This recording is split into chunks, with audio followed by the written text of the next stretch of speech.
শ্ৰেণী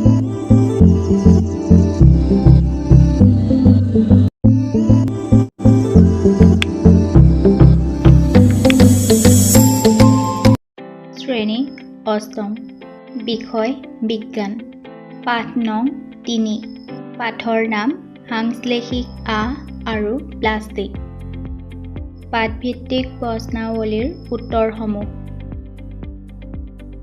1 নং প্ৰশ্ন কিছুমান আহক সাংশ্লেষিক বুলি কোৱা হয় কিয় ব্যাখ্যা কৰা উত্তৰ প্ৰাকৃতিকভাৱে আমি বহুতো আঁহ পাওঁ কিন্তু একোটা ৰাসায়নিক পদাৰ্থৰ অসংখ্য গোট লগাই কৃত্ৰিমভাৱে অন্য এবিধ আঁহ প্ৰস্তুত কৰা হয় এই আঁহবোৰকে সাংশ্লেষিক আঁহ বুলি কোৱা হয় উদাহৰণস্বৰূপে পাট বা ৰেচম আঁহৰ দৰে অন্য এবিধ আঁহ কাঠৰ মণ্ডৰ পৰা ৰাসায়নিক প্ৰক্ৰিয়াৰে বিজ্ঞানীসকলে উৎপন্ন কৰিছিল এই আঁহবিধেই হ'ল ৰেয়ন নামৰ এবিধ সাংশ্লেষিক আঁহ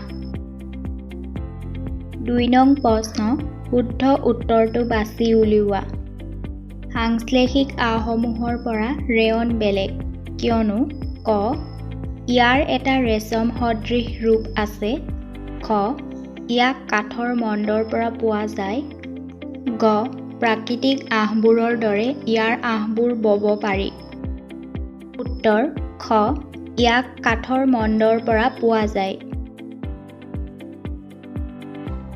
3 নং প্ৰশ্ন উপযুক্ত শব্দৰে খালী ঠাই পূৰ কৰা ক সাংশ্লেষিক আঁহবোৰক ডেছ বা ডেছ বুলিও কোৱা হয় উত্তৰ সাংশ্লেষিক আঁহবোৰক পলিমাৰ বা বহুযোগী বুলিও কোৱা হয় খ সাংশ্লেষিক আঁহবোৰক ডেছ নামৰ কেঁচামালৰ পৰা সংশ্লেষণ কৰা হয় উত্তৰ সাংশ্লেষিক আঁহবোৰক পেট্ৰকেমিকেল নামৰ কেঁচামালৰ পৰা সংশ্লেষণ কৰা হয় ক সাংশ্লেষিক আঁহবোৰৰ দৰে প্লাষ্টিকো এবিধ ডেছ উত্তৰ সাংশ্লেষিক আঁহবোৰৰ দৰে প্লাষ্টিকো এবিধ বহুযোগী 4 নং প্ৰশ্ন নাইলনৰ আঁহবোৰ যে শক্তিশালী সেইটো বুজাবলৈ উদাহৰণ দিয়া উত্তৰ নাইলন সূতা বা আঁহবোৰ তীখাৰ তাঁৰ এডালতকৈ বেছি শক্তিশালী যাৰ ফলত শিলাৰোহণ কৰিবৰ বাবে নাইলনক পেৰাচুট আৰু ৰছী বনাবলৈ ব্যৱহাৰ কৰা হয় 5 নং প্ৰশ্ন খাদ্য জমা কৰি ৰখাত প্লাষ্টিকৰ পাত্ৰবোৰক পচন্দ কৰা হয় কিয় উত্তৰ খাদ্য জমা কৰি ৰখাত প্লাষ্টিকৰ পাত্ৰবোৰক পচন্দ কৰা হয় কাৰণ এই পাত্ৰবোৰ কম ওজনৰ কম দামৰ মজবুত আৰু এইবোৰক ব্যৱহাৰ কৰাটো সহজ ধাতুৰ তুলনাত প্লাষ্টিক পাতল হোৱাৰ বাবে এই পাত্ৰবোৰ সহজে লৈ ফুৰিব পাৰি ইয়াৰ উপৰিও প্লাষ্টিকত মামৰে নধৰে প্লাষ্টিকসমূহ যুগমীয়া আৰু প্লাষ্টিকসমূহ তাপ আৰু বিদ্যুতৰ কুপৰিবাহী 6 নং প্ৰশ্ন তাপ নমনীয় আৰু তাপদিহ প্লাষ্টিকৰ মাজত থকা পাৰ্থক্য ব্যাখ্যা কৰা উত্তৰ তাপ নমনীয় আৰু তাপদিহ প্লাষ্টিকৰ মাজৰ পাৰ্থক্য ক তাপ নমনীয় প্লাষ্টিকবোৰক তপতাই খুব সহজে বিকৃত আৰু ভাঁজ কৰিব পৰা যায় আনহাতে তাপদিহ প্লাষ্টিকবোৰক তপতালেও ই কোমল নহয় আৰু বিকৃত কৰিব নোৱাৰি তাপ নমনীয় প্লাষ্টিকবোৰক পুনৰাৱৰ্তন কৰিব পাৰি অৰ্থাৎ এই প্লাষ্টিকবোৰ তাপ দি বেলেগ আকাৰলৈ নিব পাৰি আনহাতে তাপদিহ প্লাষ্টিকবোৰক পুনৰাৱৰ্তন কৰিব নোৱাৰি অৰ্থাৎ এই প্লাষ্টিকবোৰ তাপ দি বেলেগ আকাৰলৈ নিব পৰা নাযায়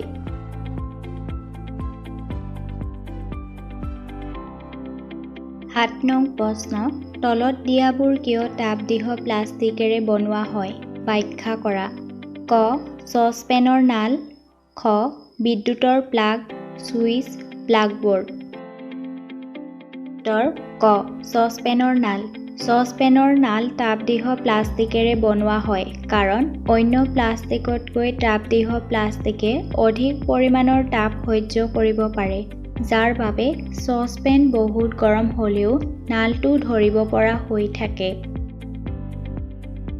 খ. বিদ্যুতৰ প্লাগ, ছুইচ, প্লাগবোৰ্ড। তাপদীহ প্লাষ্টিকবোৰ বিদ্যুতৰ কুপৰিবাহী আৰু ই অধিক পৰিমাণৰ তাপ পালেও গলি নাযায়, যাৰ বাবে বিদ্যুতৰ প্লাগ, ছুইচ আৰু প্লাগবোৰ্ডৰ তাপদীহ প্লাষ্টিক ব্যৱহাৰ কৰা হয়। ৮ নং প্ৰশ্ন। তলত দিয়া সামগ্ৰীসমূহৰ পদাৰ্থবোৰক পুনৰাৱৰ্তন কৰিব পৰা আৰু পুনৰাৱৰ্তন কৰিব নোৱাৰা হিচাপে শ্ৰেণীভুক্ত কৰা।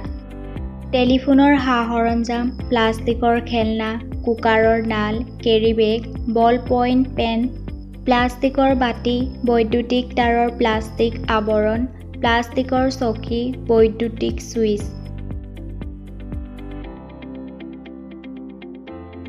উত্তৰ: পুনৰাৱৰ্তন কৰিব পৰা প্লাষ্টিকৰ খেলনা, কেৰিবেগ, বল পইণ্ট পেন, প্লাষ্টিকৰ বাটি, প্লাষ্টিকৰ চকী। পুনৰাৱৰ্তন কৰিব নোৱাৰা টেলিফোনৰ সা-সৰঞ্জাম, কুকাৰৰ নাল, বৈদ্যুতিক তাঁৰৰ প্লাষ্টিক আৱৰণ, বৈদ্যুতিক ছুইচ। ৯ নং প্ৰশ্ন। ৰাণাই গ্ৰীষ্মকালৰ বাবে চাৰ্ট কিনিব খুজিছে। তেওঁ কপাহী নে সাংশ্লেষিক পদাৰ্থৰ চাৰ্ট কিনাটো উচিত হ'ব? কাৰণ দৰ্শাই ৰাণাক উপদেশ দিয়া। উত্তৰ: যিহেতু ৰাণাই গ্ৰীষ্মকালৰ বাবে চাৰ্ট কিনিব খুজিছে, গতিকে তেওঁ কপাহী চাৰ্ট কিনাটো উচিত হ'ব। কাৰণ কপাহী চাৰ্টে সাংশ্লেষিক পদাৰ্থতকৈ বেছি সময়ৰ বাবে ঘাম শোষণ কৰি আমাৰ শৰীৰক ঠাণ্ডা কৰি ৰখাত সহায় কৰে। কপাহী কাপোৰত বায়ু চলাচল কৰিব পৰাকৈ ফুটা থাকে কাৰণেই ই সহজেই শৰীৰৰ ঘামবোৰ বাষ্পীভূত কৰিব পাৰে। ১০ নং প্ৰশ্ন। প্ৰাকৃতিকভাৱে প্লাষ্টিকসমূহ যে অক্ষয়কাৰী তাক দেখুৱাবলৈ উদাহৰণ দিয়া। উত্তৰ: আমি বজাৰৰ পৰা বিভিন্ন ধৰণৰ বস্তুবোৰ সাধাৰণতে প্লাষ্টিকেৰে মেৰিয়াই থোৱা পেকেট বা প্লাষ্টিকৰ মোনাত ঘৰলৈ আনো। এইবোৰে ঘৰত আৱৰ্জনাৰ সৃষ্টি কৰে, ফলত এইবোৰ পেলনীয়া ঠাইত পেলাই দিয়া হয়। কিন্তু প্লাষ্টিকবোৰ জৈৱিক প্ৰক্ৰিয়াৰ দ্বাৰা পচন নহয়। এইবোৰ পচন হ'বলৈ বহু বছৰ সময় লাগে। এই প্লাষ্টিকবোৰৰ দহনত বিষাক্ত গেছ নিৰ্গত হয়। প্লাষ্টিকৰ উপস্থিতিয়ে পথাৰত বায়ু আৰু পানী চলাচলত বাধাৰ সৃষ্টি কৰে, অৰ্থাৎ এই প্লাষ্টিকবোৰ প্ৰাকৃতিকভাৱে অক্ষয়কাৰী। ১১ নং প্ৰশ্ন।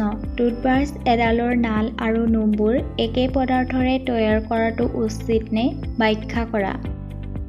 উত্তৰ: টুথব্ৰাছ এডালৰ নাল আৰু নোমবোৰ একে পদাৰ্থৰে তৈয়াৰ কৰাটো উচিত নহয়।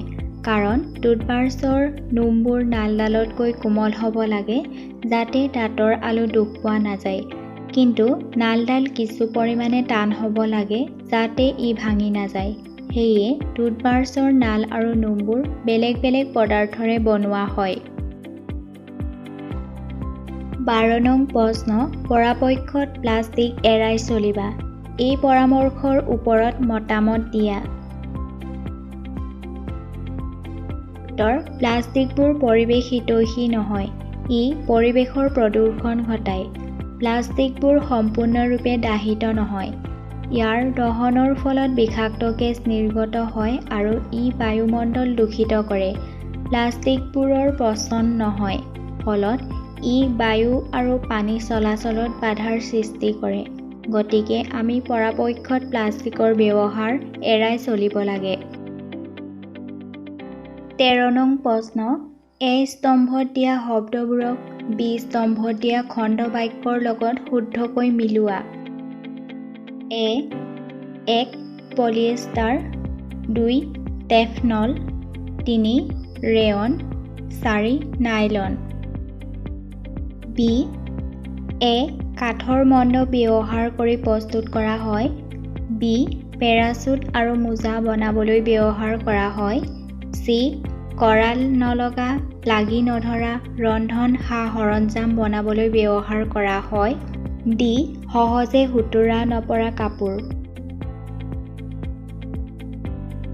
উত্তৰ: ১. ডি. ২. চি. ৩. এ. ৪. বি। 14 নং প্ৰশ্ন, সাংশ্লেষিক আঁহসমূহৰ উৎপাদনে আচলতে বন সংৰক্ষণত সহায় কৰি আছে। মতামত দিয়া। উত্তৰ, প্ৰাকৃতিক আঁহসমূহ উদ্ভিদ আৰু প্ৰাণীৰ পৰা পোৱা যায়, আনহাতে সাংশ্লেষিক আঁহসমূহ কৃত্ৰিম উপায়েৰে প্ৰস্তুত কৰা হয়। ফলত সাংশ্লেষিক আঁহসমূহৰ উৎপাদনে প্ৰাকৃতিক আঁহসমূহৰ প্ৰয়োজন কমাই গছ-গছনি ৰক্ষা কৰিছে আৰু বন সংৰক্ষণত আমাক সহায় কৰিছে। 15 নং প্ৰশ্ন, তাপ নমনীয় প্লাষ্টিক যে বিদ্যুতৰ কুপৰিবাহী সেইটো দেখুৱাবলৈ এটা ক্ৰিয়াকলাপ বৰ্ণনা কৰা। উত্তৰ, তাপ নমনীয় প্লাষ্টিক যে বিদ্যুতৰ কুপৰিবাহী সেইটো দেখুৱাবলৈ বেটাৰী, কপাৰৰ তাঁৰ আৰু এটা বাল্ব লৈ বৰ্তনী এটা প্ৰস্তুত কৰি তাত বিভিন্ন ধৰণৰ তাপ নমনীয় সামগ্ৰী ব্যৱহাৰ কৰি পৰীক্ষা কৰিলে দেখা যাব যে বাল্বটো জ্বলি উঠা নাই। অৰ্থাৎ এই পৰীক্ষাৰ দ্বাৰা গম পোৱা গ'ল যে তাপ নমনীয় প্লাষ্টিক বিদ্যুতৰ কুপৰিবাহী।